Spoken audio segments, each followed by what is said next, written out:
18 വർഷത്തെ വിശ്വസ്ത സേവന പാരമ്പര്യത്തോടെ കൺസ്ട്രക്ഷൻ മേഖലയ്ക്ക് വേണ്ട എല്ലാ സാധനങ്ങളും ഒരു കുടക്കീഴിലൊരുക്കി CKN ട്രേഡേഴ്സ്. നിർമ്മാണ മേഖലയെ പറ്റി ചിന്തിക്കുമ്പോൾ തീർച്ചയായും സന്ദർശിക്കുക CKN traders, Karulayi road, Uppuvalli, Pookkottumpadam. Branch Kalikavu, Moochikkal. ജാമ്യത്തിലിറങ്ങിയ കൃത്യം 30-ാം ദിവസം വണ്ടൂരിലെ ജ്വല്ലറി കുത്തിത്തുറന്ന് ലക്ഷങ്ങളുടെ കവർച്ച നടത്തിയ കുപ്രസിദ്ധ അന്തർ സംസ്ഥാന മോഷ്ടാവ് എരുമാട് ജോസ് വീണ്ടും പോലീസ് വലയിലായി.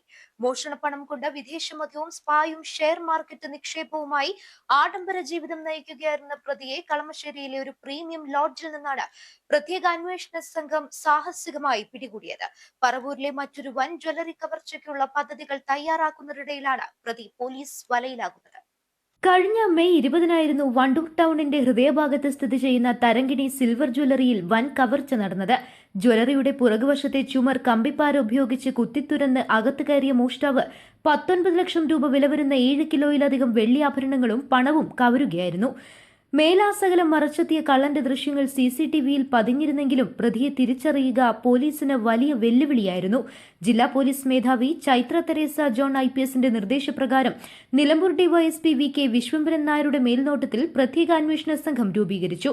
വണ്ടൂർ, പെരിന്തൽമണ്ണ, പാലക്കാട്, കോഴിക്കോട്, തമിഴ്നാട്ടിലെ ഗൂഡല്ലൂർ തുടങ്ങിയ പ്രദേശങ്ങളിലെ 300-ലധികം CCTV ദൃശ്യങ്ങൾ പരിശോധിച്ചും നിരവധി ആളുകളെ ചോദ്യം ചെയ്തുമാണ് ഒടുവിൽ പ്രതി കുപ്രസിദ്ധ മോഷ്ടാവ് ഗൂഡല്ലൂർ എരുമാട് സ്വദേശി ജോസ് മാത്യു എന്ന എരുമാട് ജോസ് തന്നെയെന്ന് പോലീസ് ഉറപ്പിച്ചത്. കോട്ടയ്ക്കൽ, കൊണ്ടോട്ടി സ്റ്റേഷൻ പരിധികളിലെ നിരവധി മോഷണ കേസുകളിൽ പ്രതിയായി തവനൂർ സെൻട്രൽ ജയിലിൽ കഴിഞ്ഞിരുന്ന ജോസ് ഏപ്രിൽ 21-നാണ് ജാമ്യത്തിലിറങ്ങിയത്. പുറത്തിറങ്ങി കൃത്യം 24-ാം ദിവസം ഇയാൾ മോഷണ ലക്ഷ്യവുമായി വണ്ടൂരിലെത്തി. ആൾതാമസമില്ലാത്ത ഒരു കെട്ടിടത്തിന് മുകളിൽ താമസിച്ച് ജ്വല്ലറിയും പരിസരവും കൃത്യമായി നിരീക്ഷിച്ചു. മെയ് 20 പുലർച്ചെ 1 മണിയോടെ ജ്വല്ലറിയുടെ പുറകിലെത്തി ചുമർ തുരന്ന് അകത്ത് കയറി മോഷണം നടത്തി. മോഷണത്തിന് ശേഷം വേഷം മാറിയ പ്രതി രാവിലെ ബസ് മാർഗം പെരിന്തൽമണ്ണയിലും അവിടെ നിന്ന് പാലക്കാട് വഴിയും കോയമ്പത്തൂർ, സേലം എന്നിവിടങ്ങളിലെത്തി. കവർന്ന വെള്ളി ആഭരണങ്ങൾ തമിഴ്നാട്ടിൽ വിറ്റ് 4.5 ലക്ഷത്തോളം രൂപ സംഘടിപ്പിച്ചു. തമിഴ്നാട് സ്വദേശിയുടെ പേരിലെടുത്ത വ്യാജ സിം കാർഡാണ് ഇയാൾ ഉപയോഗിച്ചിരുന്നത്.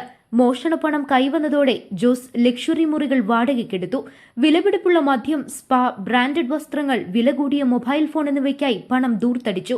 കവർച്ചാപ്പണം വെറുതെ കളയാതെ ജോസ് ഷെയർ മാർക്കറ്റിൽ നിക്ഷേപിക്കുന്ന ശീലക്കാരനായിരുന്നു. മുൻകാല മോഷണങ്ങളിലൂടെ ലഭിച്ച 70 ലക്ഷത്തോളം രൂപ ഇത്തരത്തിൽ ഇയാൾ ഓഹരി വിപണിയിൽ നിക്ഷേപിച്ചിട്ടുണ്ടെന്ന് പോലീസ് പറഞ്ഞു. ഏറ്റവും ഒടുവിൽ എറണാകുളം കളമശ്ശേരിയിലെ ഒരു പ്രീമിയം ലോഡ്ജിൽ താൻ മത്സ്യകൃഷി ഓഫീസറാണെന്ന് വിശ്വസിപ്പിച്ചാണ് ജോസ് താമസിച്ചിരുന്നത്. പ്രതി എവിടെയുണ്ടെന്ന രഹസ്യവിവരത്തെ തുടർന്ന് വണ്ടൂർ പോലീസ് ഇൻസ്പെക്ടർ നിധീഷിന്റെ നേതൃത്വത്തിലുള്ള പ്രത്യേക സംഘം ലോഡ്ജ് വളഞ്ഞ് ഇയാളെ അറസ്റ്റ് ചെയ്യുകയായിരുന്നു. തമിഴ്നാട്, എറണാകുളം, മലപ്പുറം, കോഴിക്കോട് ജില്ലകളിലായി 150ഓളം കള്ളക്കേസുകളിൽ പ്രതിയായ ഇയാളെ പിടികൂടുമ്പോൾ നിരവധി മാരകായുധങ്ങളും പോലീസ് കണ്ടെടുത്തു. എറണാകുളം പറവൂരിലുള്ള ഒരു വൻ ജ്വല്ലറി കൊള്ളയടിക്കാനുള്ള കൃത്യമായ മാപ്പും പദ്ധതിയും ജോസ് തയ്യാറാക്കി വരികയായിരുന്നു. പോലീസിന്റെ സമാന്തരവും വേഗതയേറിയതുമായ നീക്കമാണ് പറവൂരിലെ ഈ വൻ കവർച്ചാശ്രമം തടഞ്ഞത്. വണ്ടൂർ സ്റ്റേഷനിലെ SI വിഷ്ണു, ASI മധു കുര്യാക്കോസ്, പ്രത്യേക അന്വേഷണ സംഘത്തിലെ Ashif Ali, KT Sabir Ali, P Sajeesh, CK Sajesh, Krishnadas എന്നിവരടങ്ങിയ സംഘമാണ് പ്രതിയെ പിടികൂടിയത്. News bureau, Wandoor. സ്വന്തം ഹൈസ്പീഡ് ഇന്റർനെറ്റ്, നമ്മുടെ സ്വന്തം ഇന്റർനെറ്റ്.